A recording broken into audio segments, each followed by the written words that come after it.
இன்னைக்கு எடுத்துக்கொண்ட செய்தியின் தலைப்பு வந்து டிப்ரெஷன், மனசோர்வு, மன அழுத்தம், டிப்ரெஷன். அதற்கு ஆதாரமாக நாம் எடுத்துக்கொண்ட வசனம் வந்து சங்கீதம் 34:18.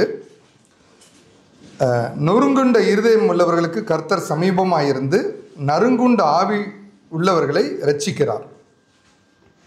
நொறுங்குண்ட இருதயம், அதாவது புரோக்கன் ஹார்ட், அவங்களுக்கு தேவன் சமீபமாக இருக்கிறார். அதே போல் கிரஸ்ட் ஸ்பிரிட், அதாவது நறுங்குண்ட ஆவியுள்ளவர்களை கர்த்தர் ரட்சிக்கிறார். அதாவது இதுதான் நம்ம ஆதாரமாக எடுக்கிறோம் இந்த வசனத்தை. செய்தியின் தலைப்பு டிப்ரெஷன். டிப்ரெஷன்னா மனசோர்வு, மன அழுத்தம். ஓகே, எல்லாத்துக்கும் தெரியும் டிப்ரெஷன்னா என்னன்னு. இந்த நாட்களில் அதிகமாக பேசப்பட்டு இருக்கு டிப்ரெஷன்றது. அது இந்த நாட்கள் மாத்திரம் இல்லை, வேதாகம ஆதி காலத்துலேருந்து இந்த டிப்ரெஷன் இருக்குது. ஆக்சுவலி இது வந்து என்னென்னா, ஒரு மனதிற்கு பாரத்தை, ஒரு மனதிற்கு ஒரு அழுத்தத்தை தரக்கூடிய ஒரு காரியம். அதாவது நம்ம மகிழ்ச்சியை வந்து உணர முடியாது நம்மளால். இந்த டிப்ரெஷன் வந்துருச்சுன்னா இதை நம்மளால் மகிழ்ச்சியை வந்து உணர முடியாது. அடுத்தபடியாக இந்த டிப்ரெஷன் இருக்கனால நம்ம விசுவாச குறைவு அப்படிலாம் கிடையாது. நம்ம அதை பார்க்கலாம், ஃபுல்லாக பார்க்கலாம். ஏன்னா டிப்ரெஷன்றது எலியா முதற்கொண்டு, தாவீது ராஜா முதற்கொண்டு, எல்லா விதமான பயங்கரமான, யோபு முதற்கொண்டு எல்லா பெரிய பழைய பாட்டில் இருக்கவங்களுக்கும் இந்த டிப்ரெஷன் வந்திருக்கு. ஓகே, இந்த டிப்ரெஷனோட அறிகுறி என்ன அப்படின்னு பார்க்கும் பொழுது, வெளியில் பார்த்தா ரொம்ப ஆரோக்கியமாக இருப்பாங்க. இது ஒவ்வொருத்தருக்கும் ஒவ்வொரு விதமாக மாறுபடும். வெளியில் ரொம்ப ஆரோக்கியமாக இருப்பாங்க, பார்க்க ஸ்ட்ராங்காக இருப்பாங்க. ஆனால் உள்ளுக்கு பார்த்தீங்கன்னா பயங்கர புலம்பிக்கிட்டு இருப்பாங்க. உள்ளுக்கு ஏதோ அவங்க வெதும்பிக்கிட்டு இருக்கும் அவங்க மனசு. வெளியில் பார்த்தா நல்லா சிரிப்பாங்க, நல்லா சிரித்து பேசுவாங்க, ஆனால் உள்ளுக்கு அழுவாங்க. சார்லி சாப்ளின் தெரியும் எல்லாருக்கும் இல்லையா? அவருடைய வாழ்க்கையில் நல்லா எல்லாத்தையும் சிரிக்க வச்சார். ஆனால் அவருடைய வாழ்க்கையில் பார்த்தீங்கன்னா அவருக்கு அவரோட பின்புறத்தை பார்த்தோன்னா அவர் ரொம்ப பாதிக்கப்பட்டவர், ரொம்ப மனமுடைந்தவர் அவர். சில பேர், இது ஒவ்வொருத்தருக்கும் ஒவ்வொரு விதமாக மாறுபடும். சில பேர் வெளியில் காமிச்சிடுவாங்க.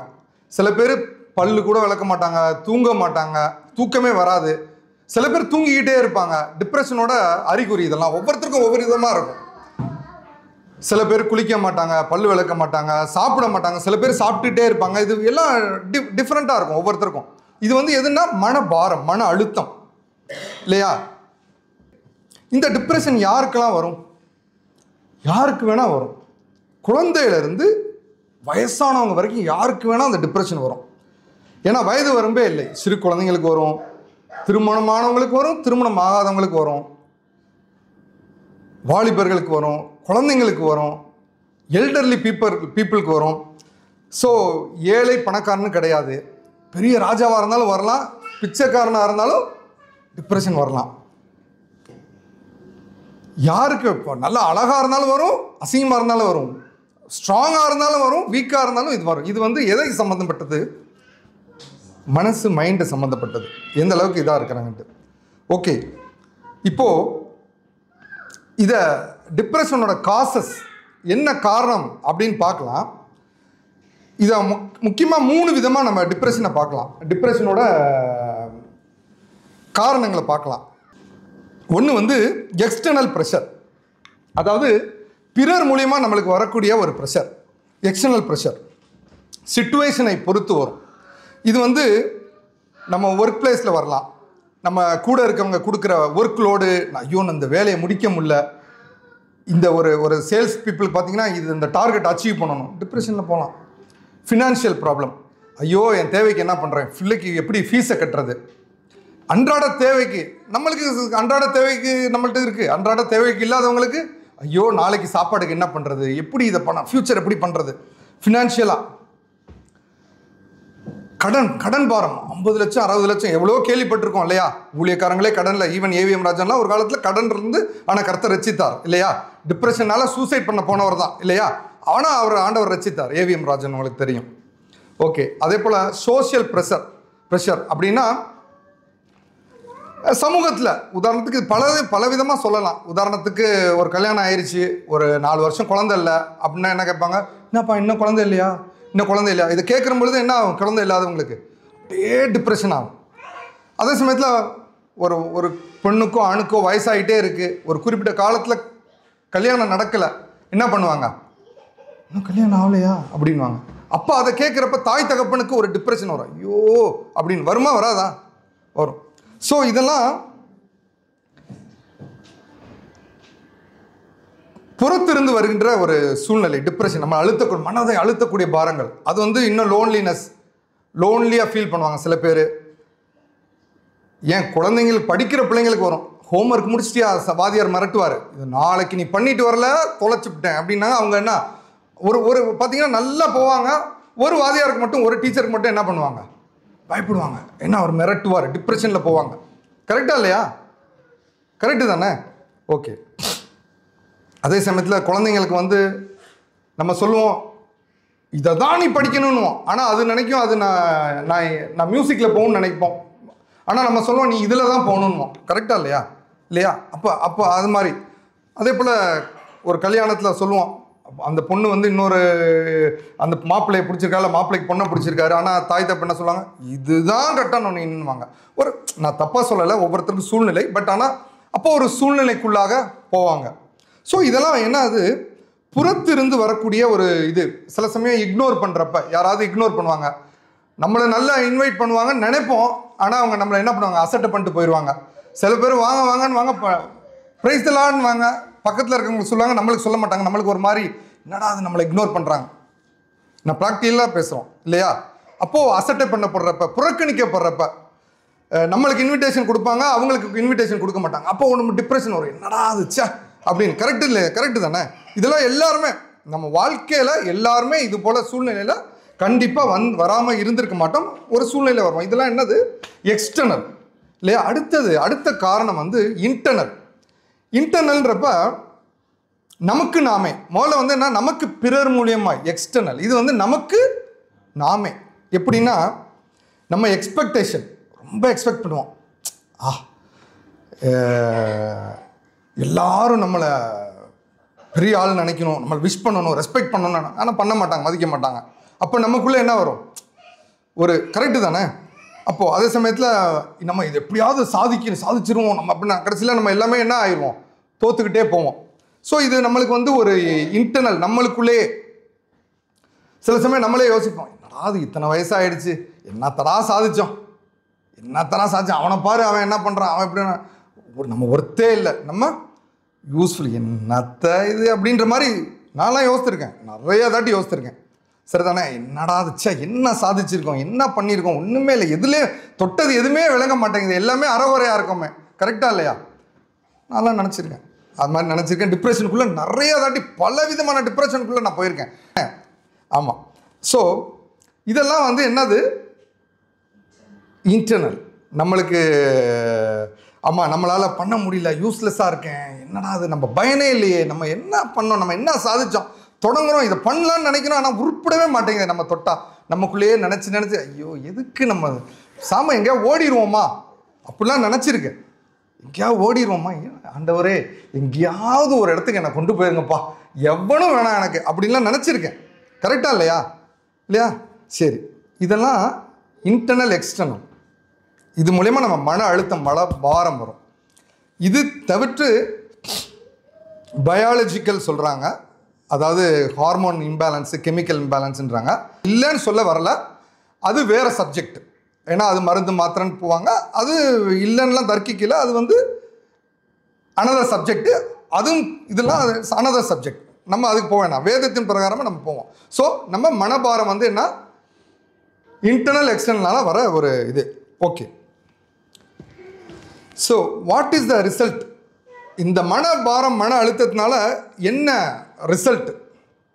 இதை குணப்படுத்தலை அப்படின்னா என்ன ரிசல்ட் அப்படின்னா, வீட்டில் ப்ரெஷர் குக்கர் எல்லாத்து வீட்லேயும் இருக்கும் இல்லையா? பருப்பு போடுறோம், ஏதாவது காய்கறி ஏதாவது போடுறோம், ஒவ்வொன்றுக்கும் ஒவ்வொரு விசில் போடுவீங்க. கரெக்டாக இல்லையா? சில அரிசிக்கு 2 விசில் ஜாஸ்தி சொல்லுவீங்க இல்லையா? சில இதுக்கு பருப்புக்கு இது இவ்வளோ போதும்னுவீங்க. பீஃபாக இருந்தால் கொஞ்சம் ஜாஸ்தி, மட்டனாக இருந்தால். ஸோ அந்த சரியான ப்ரெஷர் கொடுக்கலன்னா அது என்ன ஆகாது? வேகாது. அதே போல் ஜாஸ்தி ப்ரெஷர் கொடுத்துட்டா குழஞ்சி போயிடும், இல்லை நல்லா ஓவர் குக்குட் ஆயிரும் இல்லையா? ஸோ அந்த ப்ரெஷர் குக்கருக்கும் ஒரு சின்னதாக ஒரு வால்வ் இருக்கும், ப்ரெஷர் ரிலீஸ் வால்வ் ஒன்று இருக்கும் இல்லையா, அது என்னவோ சொல்லுவீங்களே, என்ன சேஃப்டி வால்வ் இருக்கும். ஸோ அது வந்து என்ன, ரொம்ப ப்ரெஷர் உள்ளுக்கு ஆகாமல் அதை ரிலீஸ் பண்ணி கொடுக்கும். நம்மளும் என்ன பண்ணோம், ப்ரெஷரை வந்து சமைச்சு முடிச்சா டபக்குன்னு எடுக்க மாட்டோம்ல, ஏன்னா பட்டாருன்னு வெடிச்சிடும் இல்லையா, ஏன்னா உள்ளுக்கு பயங்கர ப்ரெஷரில் இருக்குது. ஸோ அதை லைட்டாக ப்ரெஷர் அப்படி எடுத்து ப்ரெஷர் என்ன பண்ணுறோம், நம்ம லைட்டாக ரிலீஸ் பண்ணி விட்டு கரெக்டு தானே, அப்படியே விட்டு அதுக்கப்புறம் தான் திறக்கிறோம், ப்ரெஷர் போனதுக்கப்புறம் தான் திறக்கிறோம். அப்போ ப்ரெஷர்ன்றது எல்லா இடத்துலையும் இருக்குது. கண்ணுக்கு ப்ரெஷர் இருக்குது, ஹை ப்ரெஷர் இருக்குது, பிளட் ப்ரெஷர் இருக்குது. ஜாஸ்தி போனாலும் ப்ராப்ளம், கம்மியானாலும் ப்ராப்ளம். இது நார்மலாக இருந்தால் நார்மல், ஜாஸ்தி போனால் ஹார்ட்டுக்கு ப்ராப்ளம், அதுக்கு ப்ராப்ளம், இதுக்கு ப்ராப்ளம், ஸ்ட்ரோக்குன்றாங்க. கரெக்டு தானே? ஓகே. அதே போல் தான் டயர், வண்டியில் போகிறோம், ஏர் ப்ரெஷருக்கு, டயருக்கு காற்றே இல்லைன்னா வண்டி ஓடுமா? காற்று ஜாஸ்தியாக இருந்துச்சுன்னா ஐயோ என்ன சார் இவ்வளோ ஜாஸ்தி வச்சுருக்கீங்க, போகிற வழியில் என்ன ஆயிரும், வெடிச்சு பஸ்ட் ஆயிரும்ன்றான். உடனே ரிலீஸ் பண்ணி விடுவான். அந்த இதை 40னா 40, 35னா 35. ஸோ நம்ம இப்படியாக அந்த ப்ரெஷர் கரெக்டாக இருக்கணும், அழுத்தம் வேணும், அழுத்தம் இல்லாமல் எதுவும் இல்லை. ஆனால் ஓவராக போயிடுச்சுன்னா என்ன ஆயிடும், பஸ்ட் ஆயிடும். ஒரு பலூன் இருக்குது, பலூனை ஊதிக்கிட்டே இருக்கும், அப்படியே ஒரு எலாஸ்டிக்ஸ், அந்த அந்த என்ன சொல்லுவாங்க, என்ன ஃபிசிக்ஸில் என்ன சொல்லுவாங்க, அது மறந்துட்டேன், அந்த இந்த மறந்துடுச்சு. ஓகே, அந்த குறிப்பிட்ட இது போகிறப்ப டப்புன்னு என்ன ஆயிரும், வெடிச்சிடும் இல்லையா, பஸ்ட் ஆயிரும். அப்போது இப்படி தான் எல்லாருமே இது மாதிரி அண்டர்கோ ஆகும், நம்ம சில சமயம் நம்ம ஆல்ரெடி ஒரு விஷயத்தில் நம்மளை ஆல்ரெடி தூண்டி விட்டுருப்பாங்க, ஏதாவது அப்படியே மண்டையை போட்டுட்டு அப்படியே உருட்டிகிட்டு இருப்போம். கரெக்டாக யாராவது வந்து கேட்கக்கூடாத கேள்வியை கேட்பாங்க. அந்த யோசித்ததெல்லாம் என்ன, ஒரே ஆள் மேலே என்ன பண்ணிடுவோம், என்ன பேசுகிறீங்கன்னு அடித்து வெடிச்சிருவோம். அங்கே கரெக்டாக இல்லையா, நான்லாம் வெடிச்சிருக்கேன், சரி தானே, அது மாதிரி கேட்டுருவோம், கரெக்டு தானே, ஓப்பன், சரி தானே. அப்போது அது வந்து நார்மல், அதாவது இந்த உலகத்தில் நம்ம இதெல்லாம் அண்டர்கோ ஆகிறது இல்லையா. ஓகே, இதில் வந்து நம்ம அட்லீஸ்ட் ரிலீஸ் ஆகிறோம். சில பேர் என்ன பண்ணுவாங்க, பேச மாட்டாங்க, இது பண்ணால் அப்படியே மனசுக்குள்ளே வச்சு வெளியில் வெடிக்கிறப்பெல்லாம் எது வெடிச்சிடும், ஹார்ட் வெடிச்சிடும், ஹார்ட் ஸ்ட்ரோக் ஆகிரும், இது அது அடித்து அப்படியே ஆகும். சில பேர் சூசைட் பண்ணிக்குவாங்க. இதெல்லாம் மன அழுத்தம், மனபாரத்தோட ஒரு விளைவுகள். ஒன்று வெளியில் வெடிச்சிருவோம் டம்மார்னு இது. ஸோ என்ன பண்ணணும்னா, இந்த ப்ரெஷர் குக்கரில் எப்படி லைட்டாக ரிலீஸ் பண்ணி விட்டோமோ அது மாதிரி நம்ம ரிலீஸ் பண்ணணும். எப்படின்றத நம்ம மெதுவாக பார்க்கலாம். ஓகே, இப்போது பிப்ளிக்கல் வியூவில், வேதத்தின் பிரகாரமாக ஒவ்வொரு கேரக்டராக பைபிளில் ஒரு சப்ஜெக்ட் எடுத்து அவங்க என்ன விதமான டிப்ரெஷனில் போனாங்க அப்படின்றத நம்ம பார்க்கலாம். First comparison. நம்மளும் கம்பேர் பண்ணிகிட்டே இருப்போம், கம்பேர் பண்ணுவோம். அதாவது நம்ம கூட வேலை செய்கிறவங்களோட கம்பேர் பண்ணுவோம், நம்ம ஃப்ரெண்ட்ஸுங்களோட கம்பேர் பண்ணுவோம், நெய்பரோட கம்பேர் பண்ணுவோம். அவங்களும் என் மாதிரி தான் ஒர்க் பண்ணுறாங்க, நானும் ஒரே கேடர் தான், அவங்களுக்கு பொசிஷனை மாற்றிட்டாங்க, அவங்களுக்கு இன்க்ரிமெண்ட் கொடுத்துட்டாங்க, அவங்களுக்கு இந்த கார் கொடுத்துட்டாங்க, எனக்கு கார் இல்லை, அவங்களுக்கு கான்ட்ராக்ட் இப்படி இருக்குது, கம்பேர் பண்ணுவோம் இல்லையா. என்னடா அது, எனக்கு அவங்களுக்கும் ஒரே மாதிரி தான் கல்யாணம் ஆகிடுச்சு, அவங்களுக்கு கர்ப்பம் ஆகிட்டாங்க, நம்ம ஆகலை, கம்பேர் பண்ணுவோம்.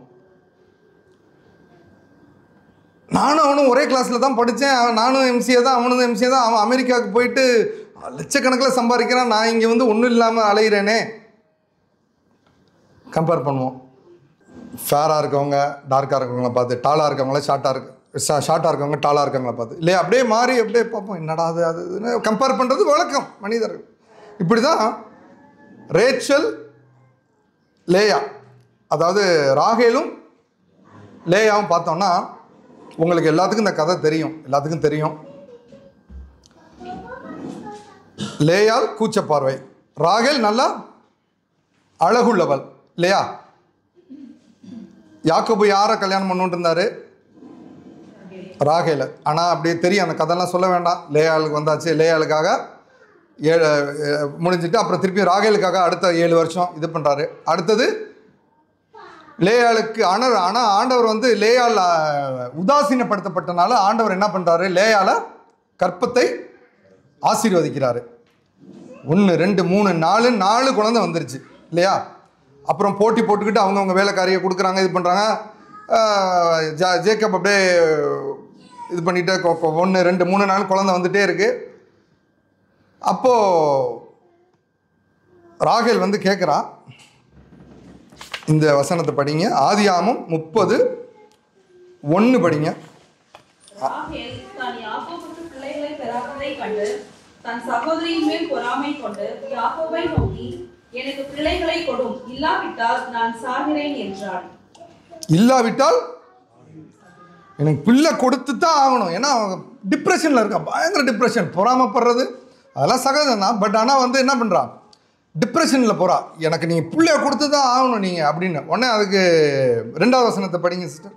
அப்பொழுது யாக்கோபு ராகேலின் மேல் கோபம் கொண்டு, தேவன் அல்லோ உன் கற்பத்தை அடைத்திருக்கிறார், நான் தேவனா என்றான். இல்லையா. நான் இதோட முடிச்சிடுறேன், இது ஃபர்தராக போல. ஸோ அங்கே வந்து ராகேல் வந்து என்னக்குன்றா, என்ன இல்லைன்னா நான் என்ன பண்ணிடுவேன்றா, செத்துடுறேன் நான் அப்படின்றா. அந்த அளவுக்கு ஒரு டிப்ரெஷனில் போகிறான். ஆனால் ஆண்டவர் ஃபைனலாக என்ன பண்ணுறாரா, ஒரு டைமுக்காக ஆண்டவர் வெயிட் பண்ணி ராகேலை ப்ளஸ் பண்ணாரா இல்லையா, ப்ளஸ் பண்ணார். கரெக்டு தானே, ப்ளஸ் பண்ணார். ஓகே. இன்றைக்கு அநேகர் டிப்ரெஷனுக்கு வந்து என்னையும் சேர்த்து தான் சொல்கிறேன், இருக்கிறத விட்டுட்டு இல்லாததுக்கு ஆசைப்படுறது. நம்ம வந்து மோஸ்ட்லி பார்த்தீங்கன்னா, நான் அதை நல்லா அனுபவிச்சிருக்கேன். ஐயோ நம்மள்ட்ட இது இல்லையே, ஐயோ அப்படின்னா ஆனால் போனால் இருக்கிறது போதும் அப்படின்னு நினைக்கிறப்ப அப்படியே மைண்டில் வந்து அப்படியே ஒரு பீஸ் வரும் பாருங்கள்.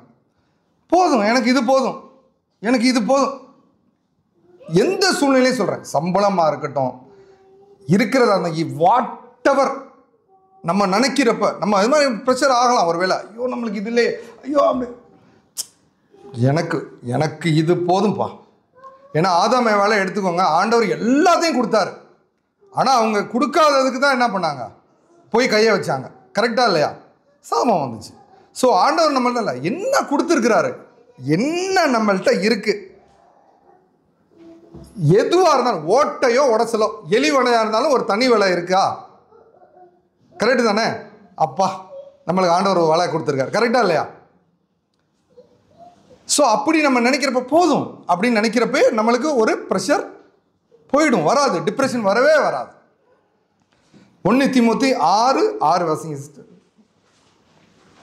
1 தீமோத்தி 6:6.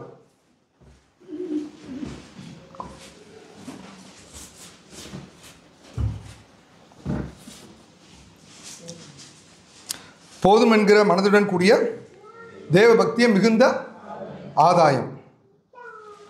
ஸோ நம்மளுக்கு போதும்னு நம்ம எப்போ நினைக்கிறோமோ, இருக்கிறது போதும்னு நினைக்கிறோமோ, அப்போ இந்த டிப்ரெஷன் வராது. கம்பேர் பண்ணவே மாட்டோம், நம்ம கம்பேரே பண்ண மாட்டோம். எனக்கு இது போதும், அவங்க எப்படி வேணா இருக்கட்டும் அப்படின்னு. 1. 2வது, டிப்ரெஷன் எப்போ வரும், ரொம்ப நாள் காத்திருக்கிறப்ப. டிப்ரெஷன் பல விதத்தில் வரும். சும்மா ஒரு பைபிள் கேரக்டரை வச்சு ஒரு கொஞ்சம் கேரக்டர்ஸ் பார்க்குறோம். ரொம்ப லாங்காக வெயிட் பண்ணிகிட்டு இருக்கப்ப இல்லையா, ஜாபுக்காக வெயிட் பண்ணலாம், மேரேஜுக்காக வெயிட் பண்ணலாம், குழந்தைக்காக வெயிட் பண்ணலாம், விசாவுக்காக வெயிட் பண்ணலாம், எதுக்கு வேணால் வெயிட் பண்ணலாம். கரெக்டாக இல்லையா, எதுக்கோ வெயிட் பண்ண வேணாங்க, வெயிட் பண்ணிகிட்டே இருக்கிறோம் இல்லையா. ஓகே. அப்படி தான் 12 வருடம் பெரும்பாடு உள்ள ஸ்திரீ வந்து பல இடத்துக்கு போய், பல மருத்துவர்கள்ட்ட போய் எல்லாம் செலவழித்து கடைசியில் என்ன பண்ணிட்டா, கடைசியில் எல்லாம் செலவழித்து என்ன பண்ணலை, ஒன்றும் குணமாகலை. கடைசியில் யாருக்கிட்ட தான் வரணும்னு ஆயிடுச்சு. ஆண்டவர்கிட்ட வந்து அவருடைய வஸ்திரத்தை தொட்டால் நான் குணமாவேன் அப்படின்னு சொல்லிட்டு என்ன பண்ணுறான், வஸ்திரத்தை வந்து தொடுறான். கரெக்டாக இல்லையா. இதை பற்றி சொல்லும் பொழுது அவள் பயங்கர வேதனைக்குள்ளே போயிருக்கிறா. ஏன்னா அந்த நாட்களில் யூதர்கள் மத்தியில் அந்த பெரும்பாடு அந்த உதிரப்போக்குன்றது தீண்டாமை. அவங்க வந்து தொடமாட்டாங்க, ஒதுக்கி வச்சுருவாங்க. பல இதில் கேள்விப்பட்டிருக்கோம். ஈவன் நம்ம இதில் நம்ம நாட்டில் கூட, ஏன் நான் காலேஜ் படிக்கிறப்ப என் ஃப்ரெண்டு வீட்டுக்கு அடிக்கடி போவேன். அவன் ஒரு குறிப்பிட்ட கம்யூனிட்டியை சேர்ந்தவன். அவங்க அம்மா நல்லா வார்த்தர் நல்லா இருக்கே அது இதுன்னு வாங்க. திடீர்னு ஒரு நாள் போனப்போ அவன் அம்மா இல்லை, எங்கடா அம்மா அப்படின்னு கேட்டப்போ, இல்லைடா அம்மா 3 நாள் வெளியில் வரமாட்டாங்க. ஏன்டா அப்படின்னப்போ, இல்லை இப்படி தான் எங்கள் கம்யூனிட்டியில் இப்படி, அவங்க தொடக்கூடாது, எதையும் தொடக்கூடாது, சாப்பாடை தொடக்கூடாது, எங்கள் பக்கத்தில் வரமாட்டாங்க, தனி ரூமில் நாங்கள் அடைச்சி போட்டுருவோம். அடா பாவீங்களா, இந்த காலத்தில் இது மாதிரி அப்படின்னு. கரெக்டு தானே? அப்போ நம்ம ஊர்லேயே எப்படின்னா அவங்க எந்த லெவலில் இருந்துக்கிறாங்க யூதர்கள். அப்போ அந்தளவுக்கு அவள் ப்ரெஷராக இருந்திருக்கிறான். ஏன்னா அவங்க தொடக்கூடாது, யார் பக்கத்துலையும் போகக்கூடாது, பேசக்கூடாது, தொடக்கூடாது, இது பண்ணக்கூடாது, ஒதுக்கி வச்சுருவாங்க, எந்த ஆணையும் தொடக்கூடாது. ஆனால் ஆண்டவரோட வஸ்திரத்தை தொடர்றதும் பெரிய பாவம். அதுவும் பாவம் தான் அவங்களுக்கு முன்னாடி இல்லையா? அப்படி ஆனால் எப்படியாவது எனக்கு கிடச்சிடணும் அப்படின்னு சொல்லிட்டு பயந்து பயந்து போய் ஓரத்தை தொடுறான் இல்லையா? ஓரத்தை அப்படி தொடுறான் இல்லையா? ஸோ நம்மளும் பல நாட்களாக வெயிட் பண்ணிட்டு இருக்கலாம், டிப்ரெஷனில் போகலாம். கண்டிப்பாக வரும். ஆண்டவருக்கு சித்தமானது அவர் கையினாலே வாய்க்கும். கண்டிப்பாக வரும். எதுக்கு வெயிட் பண்ணாலும் 100% வரும். ஆனால் நீதிமொழிகள் 13:12 வாசிங்க.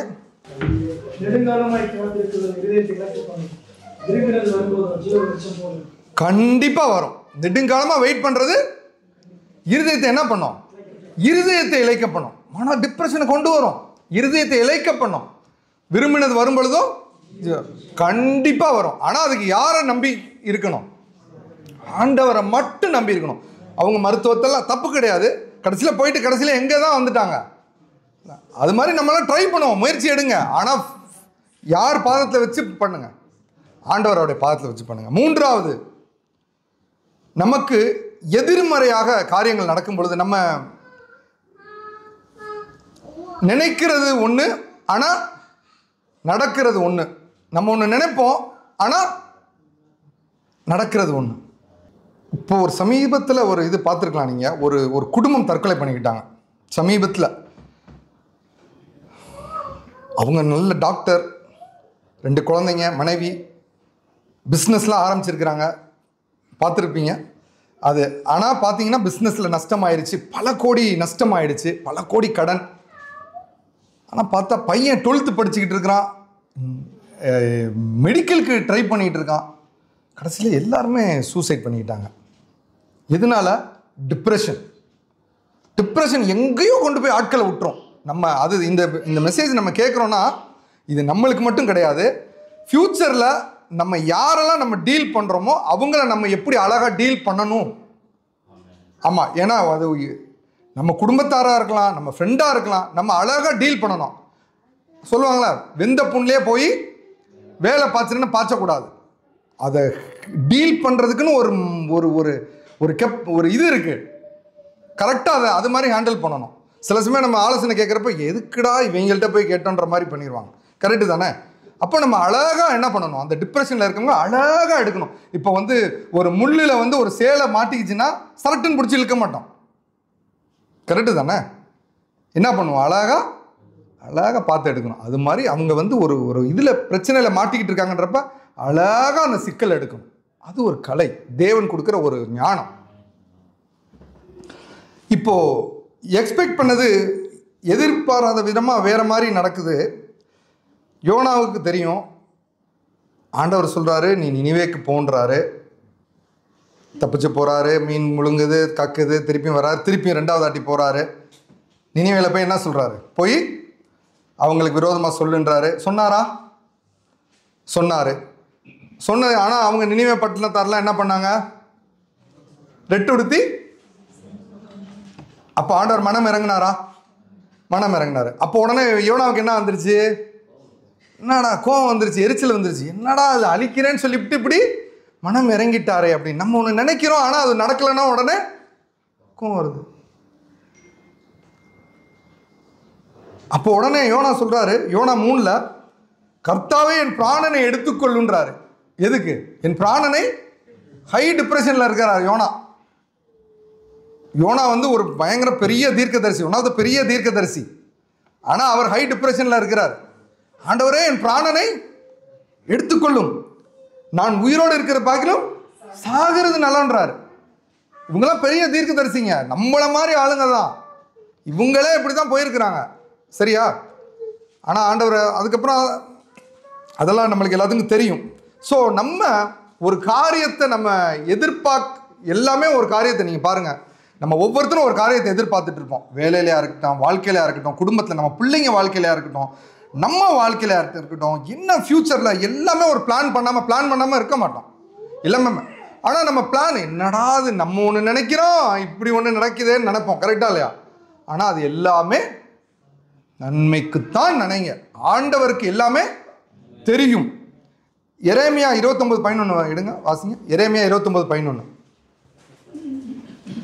நீங்கள் எதிர்பார்த்திருக்கும் முடிவை உங்களுக்கு கொடுக்கும்படிக்கு நான் உங்கள் பேரில் நினைத்திருக்கிற நினைவுகளை அறிவேன் என்று கர்த்தர் சொல்கிறார். அவைகள் தீமைக்கு அல்ல, சமாதானத்துக்கு ஏதுவான நினைவுகளே. ஸோ அவை எதுக்கு தான்? சமாதானத்துக்கு தான், நன்மைக்கு தான் அவை, இல்லையா? ஸோ அது காரியம் எந்த ரிசல்ட் எப்படியா இருந்தாலும் என்னதான், அது ஆண்டவருக்கு தெரியாமல் ஒன்றும் நடக்காது. அது நன்மை தான், நன்மைக்கு தான் அந்த காரியம். 4வது பாயிண்ட், ஃபியர். டிப்ரெஷன் எதனால வரலாம்? ஃபியர்னால வரலாம். ஃபியர்ன்றது பயங்கரமாக இருக்கும் சில பேருக்குலாம். எனக்கு தெரிஞ்சு தான், தவறாக எடுத்துக்காதீங்க, எனக்கு தெரிஞ்ச ஒரு பிரதர் வந்துச்சுன்னா, இந்த உலகத்தில் ஆக்சிஜன்லாம் தீர்ந்து போச்சுன்னா அது ஒரு மனநோயின்னு வாங்காது. அது மாதிரி ஒரு 2 நான் கைட் பண்ணியிருக்கேன். ஆக்சிஜன்லாம் தீர்ந்து போச்சுன்னா என்ன பண்ணுறேன்னு தெரில அப்படின்லாம் கேட்டிருக்காரு ஒருத்தர். அவர் பிஇ படித்தவர். பிஇயில் 90% எடுத்து கோல்டு மெடலிஸ்ட் இன்னமும் இருக்கிறார் எங்கள் ஊரில். டிப்ரெஷன், மனநோய், அந்த மாதிரி ஒவ்வொருத்தருக்கும் ஃபியர். அதாவது ஐயோ நான் என்ன பண்ணுறது, எனக்கு ஃப்யூச்சரில் எனக்கு என்ன ஃப்யூச்சர், எனக்கு எப்படி ஆகும், என்னோட பிள்ளைங்க என்னை கை விட்டுருவாங்களே, பிள்ளைங்க எனக்கு சோறு போடுவாங்களான்னு தெரியலையே, இப்பயே இப்படி இருக்கிறானுங்களே, இப்பயே சொல்கிறத கேட்க மாட்டாங்களே, ஃப்யூச்சரில் சோறு போடுவானுங்களா அப்படின்னு, இல்லையா? அப்படின்லாம். இன்னும் சில பேர் நினைப்பாங்க, ஐயோ என் பிள்ளைக்கு நல்ல மாப்பிள்ளை வரணும் அப்படின்னு சொல்லிட்டு, கடைசியில் பார்த்தீங்கன்னா பிள்ளைக்கு இப்போ தான் 2 வயசு இருக்கும், பொம்பளை பிள்ளைங்க, இல்லையா? இப்பயே யோசிப்பாங்க, இல்லையா? அப்போ அது மாதிரி ஒரு ஃபியர். எலியாவும் பார்த்தீங்கன்னா பாகால் தீர்க்கதரிசிகளுக்கு முன்பாக பெரிய அற்புதத்தை செய்தார். வானத்திலிருந்து அக்கினியை இறக்குனார், இல்லையா? கடைசியில் என்ன பண்ணார்? எல்லா பாகால் தீர்க்கதரிசிகளையும் என்ன பண்ணார்? எலியா வெட்டி போட்டார். எவ்வளோ ஒரு தைரியசாலி பாருங்க, ஒத்தை ஆளாக இருந்து எல்லாத்தையும் பண்ணுறாரு. கடைசியில் அந்த விஷயம் ஆகா போய் எசபேல்கிட்ட சொல்லி, எசபேல் என்ன சொல்கிறா? அவனை நான் விடமாட்டேன், எப்படி செஞ்சாங்களோ அது மாதிரி நான் செய்வேன்னு சொன்னோன்னே என்ன பண்ணுறாரு? தப்பிச்சு ஓடுறாரு. எதுக்காக ஓடுறான்னு பார்த்தா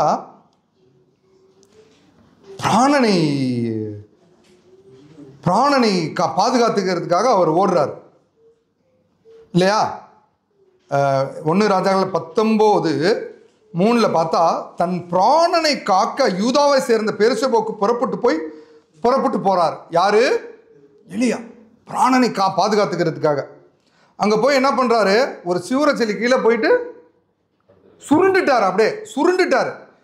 எப்பேற்பட்ட ஆள் எலியா! ஆண்டவர் கரெக்டா இல்லையா? பயங்கர பெரிய காரியம், அக்கினி வானத்திலேருந்து இறக்கி இருக்கிறாருங்க. ஆனால் அவர் ஒரு வார்த்தையை கேட்டுட்டு என்ன பண்ணிட்டாரு?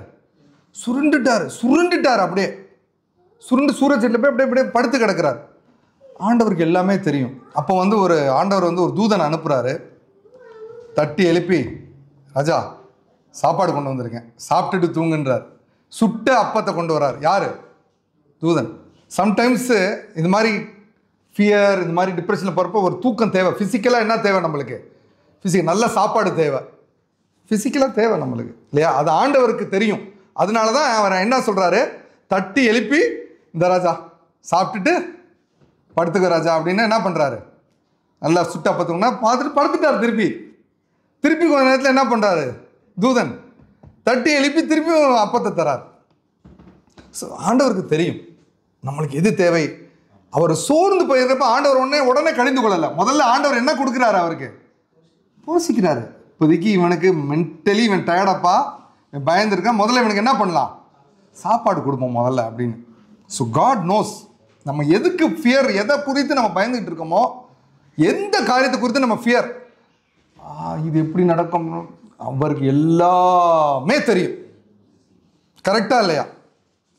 ஸோ அவர் நம்மளுக்கு எலியா பயந்துகிட்டு இருக்கார். ஆனால் முன்னாடியே ஒரு சுட்டு அப்பம் கிடைக்குதுன்னா அங்கே எங்கேயோ அப்பத்தை சுட்டு கொண்டு வந்துட்டு இருக்கிறார்.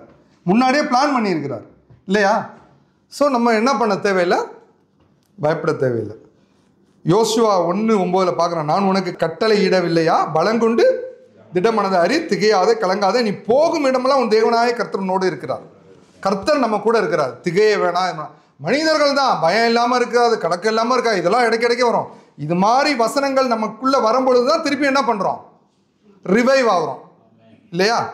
ஓகே, அடுத்தது கோபம். கோபத்தை ஏற்படுத்துகிற காரியம். சொல்லுவாங்க, உன போகிற ஒரு கோபக்காரன் யாருமே இல்லை இல்லையா? நம்ம பாட்டுக்கு போவோம், கூப்பிட்டு என்ன பண்ணுவாங்க, கடுப்பேற்றுவாங்க இல்லையா? இது சகஜம்தான். ஓகே, அப்போ இதற்கு ஒரு உதாரணமாக யாரை எடுக்கலாம் அப்படின்னா மோசே இல்லையா? மோசே எடுக்கலாம். ஆண்டவர் வந்து சீனாய் மலையில் மோசேக்கு எது கொடுக்குறாரு? கற்பலகை எழுதி கொடுக்குறாரு, கட்டளை எழுதி கொடுக்குறாரு. அவர் கையிலேயே எழுதி அவர் கையிலேயே செஞ்சு கொடுக்குறாரு. ஆனால் கீழே மக்கள் என்ன பண்ணிட்டு இருக்கிறாங்க? அட்டூழியம் பண்ணிட்டு இருக்கிறானுங்க. எல்லாத்தையும் பார்த்து, சிவந்த சமுத்திரத்தை பிளக்கிறத பார்த்து, 40 வருஷம் வானத்திலேருந்து மண்ணாவை கொண்டு வந்தெல்லாம் பார்த்து என்ன பண்ணிட்டு இருக்கானுங்க? அட்டூழியம் பண்ணிட்டு இருக்கிறானுங்க. அப்போ ஆண்டவர் சொல்றாரு, நான் ஒன்றை பெரிய ஜாதி ஆக்குறேன்றார். ஆனால் அவர் மட்டும் சொல்ல வேணாம் வேணாம் வேணாம், உங்கள் பேருக்கு எடுத்துரும் வேண்டாம் அப்படின்னு சொல்லிட்டு கீழே போகிறாரு. எதை எடுத்துக்கிட்டு போகிறாரு? கற்பலகை. அவனுங்க பண்ணுற அட்டூழியத்தை பார்த்தோன்னா டமால்னு என்னத்தை பண்ணிட்டாரு? போட்டு அடித்து உடச்சிட்டாரு. நான் நிறையா தாட்டி இப்படி தான் என் பையனுக்கு ஒரு தாட்டி டேப் வாங்கி கொடுத்தேன், ஐபேடு. தம்பி இவ்வளோ நேரம் விளையாடாதடா, இவ்வளோ நேரம் விளையாடாதான்னு சொல்லிக்கிட்டே இருந்தேன். கேட்கல.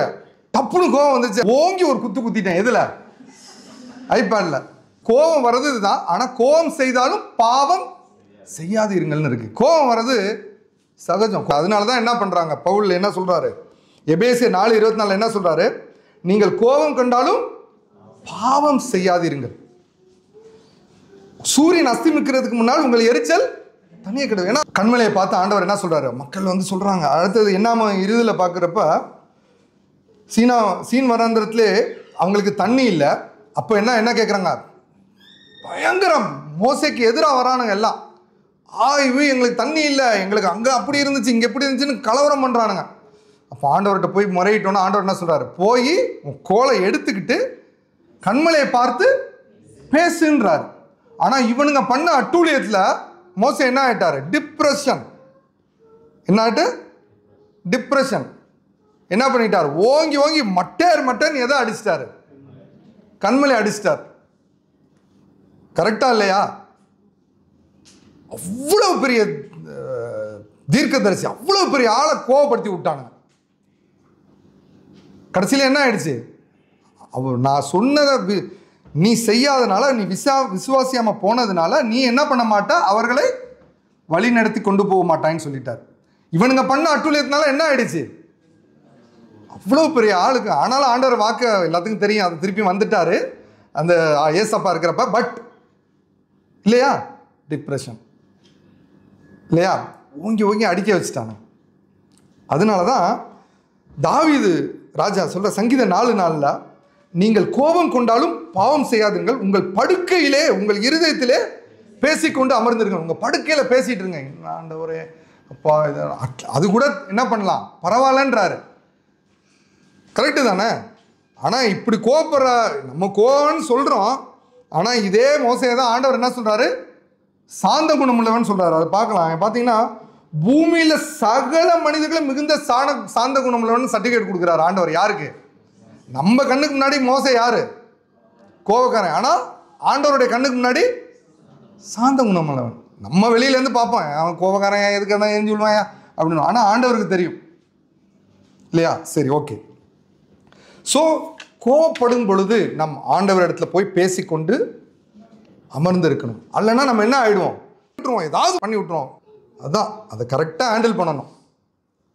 ஓகே, அடுத்தது நாம் எதையாவது இழக்கும் பொழுது நம்முடைய வாழ்க்கையிலே ஏதாவது இழக்கும் பொழுது, இப்படி தான் இந்த கொரோனா காலத்தில் பையன் வந்து எனக்கு சைக்கிள் வாங்கி தந்தா உண்டுன்னு அடம் பிடிச்சான். ஏன்னா மற்ற பசங்க சைக்கிள் வச்சுருக்காங்கன்ட்டு. சரிடா நான் வாங்கி தரேன்டான்ட்டு போனால் கடையெல்லாம் பூட்டியிருக்கு அந்த கொரோனா டைமில். சரின்னு அங்கங்கே பார்த்து ஒரு சிட்டியில் ஒரு திறந்துருக்க கடை எங்கே எல்லா கடையும் பூட்டியிருக்கு. பார்த்தா ஒரே ஒரு சைக்கிளை வச்சுட்டு 85 கேடின்றான். 85 கேடி சரி ஓகேன்னு வாங்கி போட்டு வண்டியில் எடுத்துகிட்டு போட்டு வந்தாச்சு. வந்து பார்த்தா கடைசியில் லூலூவில் அதே இது ஆன்லைன் டெலிவரியில் 60 கேடிக்கு போட்டிருந்தான். அப்படியே ஒரு 2-3 நாளுக்கு அப்படியே யோசிச்சுக்கிட்டே இருக்கேன், 25 கேடி போயிடுச்சு 25 கேடி போயிடுச்சுன்னு. ஒரு இழப்பு வரப்பா இல்லையா? கரெக்டு தானே? இது ஒரு உதாரணத்துக்காக சொல்கிறேன். அடாடாடாடா அவசரப்பட்டுட்டியே அர்த்தம் அப்படின்னு சொல்லிட்டு நானே புலம்பிக்கிட்டு இருக்கேன். டிப்ரெஷன் இல்லையா? விட்டுட்டோமே நம்ம இது மாதிரி நிறையா சொல்லுவோம். அடாடாடாடா பார்க்க விட்டுட்டியே 2 இல்லையா? அது மாதிரி நிறையா பண்ணும். ஸோ இப்போ ஏதாவது ஒரு இழப்பு வரப்போ 1840 வருடங்கள்ல அமெரிக்காவில் ஒரு பிஸ்னஸ் மேன் இருந்தார். அவர் பேர் வந்து ஜான் டி ட்ராஃபெல்லர். அவரை பற்றி படிக்கும் பொழுது அப்பயே ஆயில் கம்பெனி வச்சுருந்துருக்கிறாரு. பயங்கர பணக்காரராக இருந்துருக்கிறாரு. ஆனால் பார்த்தீங்கன்னா பயங்கர கஞ்சூஸ் பயங்கர எத்தனையோ $1,000,000 வாரம் வருமா அவருக்கு வருமானம். ஆனால் பயங்கர கஞ்சூஸ். ஆனால் எதில் இது இங்கே எப்படி சேவ் பண்ணலாம், இங்கே பணத்தை எப்படி சேவ் பண்ணலாம், இதில் எப்படி சேவ் பண்ணலாம்னு யோசித்து என்ன வந்துருச்சு, டிப்ரெஷன் வந்துருச்சு. கடைசியில் அவருக்கு டாக்டர் ப்ரிஸ்கிரைப் பண்ணது உங்களுக்கு பயங்கரமான ஒரு பிளட் ப்ராப்ளம் வந்துருச்சு பிகாஸ் ஆஃப் டிப்ரெஷன். டாக்டர் வந்து நீங்கள் ஒரு நாளைக்கு பால் மட்டும்தான் குடிக்கணும் அப்படின்ட்டார். வருமானம் எவ்வளோ வந்துக்கிட்டு இருக்கு, பல $1,000,000 வருது. ஆனால் அவர் $1 $2 மதிப்புள்ள பாலை என்ன சாப்பிட்டுட்டு இருக்கிறாரு, உணவாக சாப்பிட்டுட்டு இருக்கிறாரு இல்லையா? அப்படி இருக்கிறப்ப ஒரு தாட்டி அவர் வந்து ஒரு பெரிய ஷிப்மெண்ட்டை அவர் அமுச்சு விட்றாரு ஒரு கண்ட்ரிக்கு. அப்போது அவர் வந்து இன்சூரன்ஸ் பண்ண விட்டுட்டாரு. அப்போ அவருக்கு ஒரு விஷயம் வருது, பெருங்காற்று வரப்போகுதுன்னா உடனே என்ன பண்ணுறாரு, தன்னோட வேலையாட்கள் சொல்லி உடனே போய் இன்சூரன்ஸ் பண்ணி, பெருங்காற்று வருதான் $40,000 மதிப்புள்ள ஷிப்மெண்ட் போதுன்னொன்னே அவனுக்கு போய் உடனே போயிட்டு என்ன பண்ணிட்டானுங்க, $150 ஒரு இன்சூரன்ஸை போட்டானுங்க. வந்துட்டானுங்க. கடைசியில் அவருக்கு அடுத்த நாள் அவருக்கு வந்து ஷிப்மெண்ட் போய் சேர்ந்துருச்சு, காற்றெல்லாம் போயிடுச்சுன்னொன்னே அப்படியே உட்காந்து ஐயோ $150 போயிடுச்சு $150. உண்மையாக நடந்தது. நீங்கள் இப்போ கூகுளில் போட்டு பார்க்கலாம். It's true. சரிதானே? $150 போயிடுச்சு. ஆனால் எவ்வளோ பெரிய பணக்காரரு போயிட்டு அப்படியே யோசிச்சுக்கிட்டு அப்படியே பித்து குடிச்ச மாதிரி ஆகிட்டாராம் டிப்ரெஷனில் $150. சரிதானே?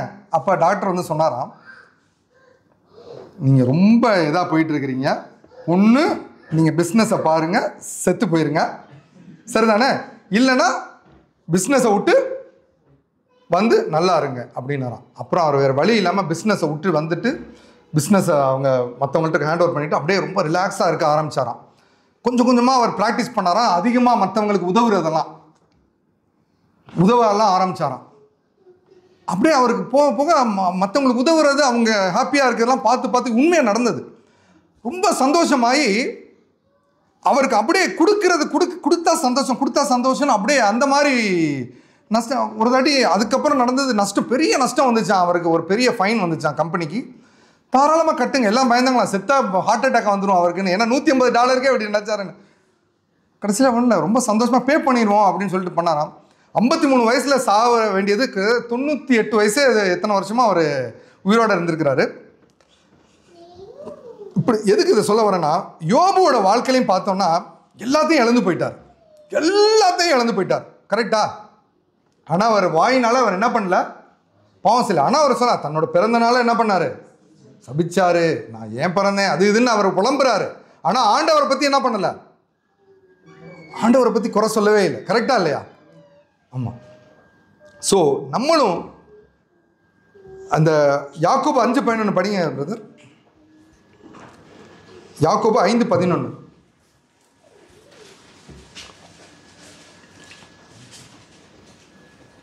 இதோ பொறுமையா இருக்கிறவர்களை பாக்கியவான்கள் என்கிறோமே. யோபின் பொறுமையை குறித்து கேள்விப்பட்டிருக்கிறீர்கள், கர்த்தருடைய செயலின் முடிவையும் கண்டிருக்கிறீர்கள். கர்த்தர் மிகுந்த உருக்கமும் இரக்கமும் உள்ளவராய் இருக்கிறாரே. ஆமென். கடைசியில் யோபுவோட முன்னிலைமை பார்த்தாலும் பின்னிலைமை ஆண்டவர் ஆசீர்வதிச்சார் இல்லையா? ஆண்டவர் நம்ம எதையாவது இழந்தோன்னா கண்டிப்பாக நம்மளை திருப்பி நம்மளுக்கு அதை தர வல்லவராக இருக்கிறார். ஆண்டவரை பற்றி கொண்டு இருப்போம். கடைசியாக 7வது ஒன்று, தனிமையை உணரும் பொழுது. அநேக நேரங்களில் நம்ம தனிமையை உணர்வது உண்டு. தனிமையாக கண்டிப்பாக வேணும். என்னடா யாருமே இல்லை, எவனடா நம்புறது? கரெக்டாக இல்லையா? பின்னாடி இருந்து குத்துறானுங்க, நல்ல மாதிரி இருக்காங்க, கடைசியில் பின்னாடி இருந்து குத்திக்கிறாங்க. யாரை நம்புறது? சே, பேசாமல் கம்பெனியாக இருக்கட்டும், எங்கேயா இருக்கட்டும், யாரடா நம்புறது? ஒருத்தனுமே உண்மையாக இருக்க மாட்டாங்களா நினைக்கிறோமா இல்லையா? நான் நினச்சிருக்கிறேன், நிறையா நாள் நினச்சிக்கிட்டு இருக்கேன் இல்லையா? டிப்ரெஷனில் வரும். ஓகே, அப்படி தான். இதற்கு உதாரணம் தாவீதை பற்றி. பெஸ்ட்டு யார் தான்? தாவீது தான். எதுக்கு உதாரணம்? யார் தன்னை வெறுத்தாலும், யார் இது பண்ணாலும் என்ன பண்ணல, அவர் கலங்கலை. மாவீரன் நெப்போலியன் பற்றி தெரியும் உங்களுக்கு இல்லையா? பயங்கர, அவர் அதிகமாக போர் செஞ்சு அவர் என்ன தான் வெற்றி தான் பெற்றார் இல்லையா? ஆனால் கடைசியாக ஒரு நாள் அவரை சிறை பிடிச்சி எதில் வச்சாங்க? பிரிட்டிஷ் ஆட்சி சமயத்தில் அவரை சிறை பிடிச்சி ஒரு கண்டத்தில் வந்து ஆப்பிரிக்கா கண்டத்தில் சிறை வச்ச பொழுது அவர் பயங்கரமாக செயல்பட்டு தப்பிக்கிறவர், நல்லா இது பண்ணுறவர், அந்த லோன்லினஸில் என்ன ஆகிட்டார்? டிப்ரெஸ் ஆகிட்டார். அப்பொழுது அவரோட சேர்ந்தவங்க ஒரு செஸ் சதுரங்க ஒரு இதை வந்து கொடுக்குறாங்க. கொடுத்து இதை வந்து நீங்கள் ஹேண்டில் பண்ணுங்கள், இதை விளையாண்டுக்கோங்க உங்களோட தனிமையை போக்குறதுக்குன்னு இருக்காங்க. ஆனால் அவர் அதை தனிமையாக இருக்கனால அவர் என்ன பண்ணிட்டார்? அதை நெக்லெக்ட் பண்ணிட்டார். பின் நாட்களில் தான் அதை கண்டுபிடிச்சாங்க. அந்த சதுரங்க அந்த இதில் ஒரு நடுவில் வந்து ஒரு சின்ன ஒரு பிளான் எழுதியிருக்கிறாங்க, அவர் எப்படி அங்கேருந்து தப்பிக்கிறதுன்னு. ஆனால் அந்த டிப்ரெஷனில் இருக்கனால அவர் என்ன பண்ணிட்டார்? அதை கான்சென்ட்ரேட் பண்ண விட்டுட்டார். கரெக்டா? தாவீது இந்த கடந்த நாட்களில் பார்த்த மாதிரி சொந்த மகன் கூட இருக்கிறவங்க எல்லாருமே வந்தாலும் தாவீது என்ன சொல்கிறாரு? மற்றவங்கெல்லாம் எல்லாமே பார்க்குறோம், ஆண்டவரே எலியா பார்க்குறோம், எல்லாம் என்ன பண்ணாங்க? அடிச்சு டம்முன்னு உடைக்கிறானுங்க. கரெக்டாக இல்லையா? டம்முன்னு என் பிராணனை எடுத்துக்கோங்கன்றானுங்க. கரெக்டாக இல்லையா? ஆனால் தாவீது பாருங்கள், ரொம்ப ஆச்சரியமாக இருக்குது. தாவீது சொல்கிறது சங்கீதம் 42:5, என் ஆத்மாவே நீ ஏன் கலங்குகிறாய், ஏன் எனக்குள் தேங்குகிறாய், தேவனை நோக்கி காத்தீரு, அவர் சமூகத்தை ரட்சித்தான் நான் இன்னும் அவரை துதிப்பேன்னு சொல்கிறார். அதே சமயத்தில் 1 சாமுவேல் 30:6 பார்க்குறான், தாவீது மிகவும் நெருக்கப்பட்டான். அதான் பார்க்குறப்ப தாவீது தன் தேவனாகிய கர்த்தருக்குள் தன்னை திடப்படுத்தி கொண்டான்.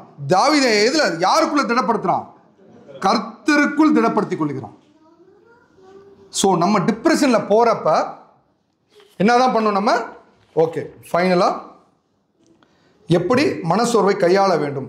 பெரிய பெரிய ஹாலிவுட் நடிகையிலேருந்து நடிகர்கள்லேருந்து பார்த்தீங்கன்னா பெரிய பெரிய பிஸ்னஸ் மேன்ஸ்லாம் எத்தனையோ பேர் சரியாக கையாளாமல் என்ன பண்ணியிருக்கிறாங்க? சூசைட் பண்ணியிருக்கிறாங்க. ஆனால் நம்மளுக்கு அப்படி கிடையாது. வேதம் நம்மளுக்கு தெளிவாக கற்றுத்தருது. நம்ம இந்த டிப்ரெஷனை எப்படி கையாளணும்னா வேத வசனம் மூலியமாக மட்டும்தான் முடியும். 1. 2வது பிரேயர். 3வது அவர் கொடுத்த ப்ராமிஸ் வார்த்தைகள். அடுத்தது சரியான ஆலோசனைகிட்ட போகணும். எங்க? தேவ பிள்ளைகள்கிட்ட சரியான ஆலோசனைகிட்ட போகணும். கவுன்சிலிங், கரெக்டாக கவுன்சிலிங் கொடுக்குறவங்கள்ட்ட. அடுத்தது சபையில் கலந்து சபையில் ஒன்றாக வரப்போ நம்மளுக்கு என்ன ஆகும்? டிப்ரெஷன். ட்ரூ. அதே நம்மளை காரியத்தை அடுத்தவங்கள்ட்ட சொல்கிறப்ப பார்த்து பேசணும். நம்மளை போய் தூத்தி நம்மளோட காரியத்தை வெளியில் சொல்கிறவங்கள்ட்ட சொல்லிடக்கூடாது, பார்த்து கரெக்டாக பேசணும். ஸோ கர்த்தரோட ப்ராமிஸை மட்டும் நினச்சிக்கோங்க. ஒரு 4 ப்ராமிஸை மட்டும் நான் டக்குன்னு சொல்கிறேன். பெரிய பிரச்சனைக்கு உங்களுக்கு பெரிய பிரச்சனை இருந்தால் பெரிய பிரச்சனை காட்டிலும் பெரிய தேவன் நம்மளோடு இருக்கிறார். சங்கீதம் 135:5 கர்த்தர் பெரியவர். ஓகே, இப்போ ரொம்ப டயர்டாக இருக்கிறீங்க டிப்ரெஷனில், நம்ம பலப்படுத்துகிற கர்த்தர் நம்மோடு இருக்கிறார். பிலிப்பியர் 4:13 என்னை பலப்படுத்துகிற கிறிஸ்துவினாலே எல்லாவற்றையும் செய்ய எனக்கு பலன் உண்டு. இப்போ இந்த மாதிரி சமயத்தில் நம்ம எதை தான் சொல்லிக்கணும்? வசனத்தை மட்டும்தான் சொல்லணும். ஓகே, இப்போ எல்லாம் நம்மளை கைவிட்டுட்டாங்க, யாருமே இல்லை. அப்போ ஏசாயா 54:10 மலைகள் விலகினாலும் பருவதங்கள் நிலைப்பதான், என் கிருபை உன்னை விட்டு விலகாமலும் என் சமாதானத்தை இல்லையா? நம்மளை விட்டு அவர் என்ன பண்ண மாட்டார், விலக மாட்டார். மரண பயம் வந்தாலும், சங்கீதம் 23:4, நான் மரண எல்லையின் பள்ளத்தாக்கில் நடந்தாலும் பொல்லாப்புக்கு பயப்படேன், தேவரே என்னோட கூட இருக்கு, உமது கோலும் உமது தடியும் என்னை தேற்றும். ஸோ நம்ம இதை எப்படி மேற்கொள்ள முடியும்? தேவனுடைய வசனம், அவருடைய ப்ராமிஸ் தான். ஸோ எந்த சிச்சுவேஷனால இருந்தும் கர்த்தர் நம்ம கூட இருக்கான்றதை மறந்துடாதீங்க. கர்த்தருடைய மேலே இருக்க விசுவாசம், கர்த்தருடைய வார்த்தையும் நம்மை வெளியே கொண்டு வரும் நம்ம சிச்சுவேஷன்ல. கர்த்தருடைய நாமம் மாத்திரம் மகிமைப்படுவதாக. ஆமென்.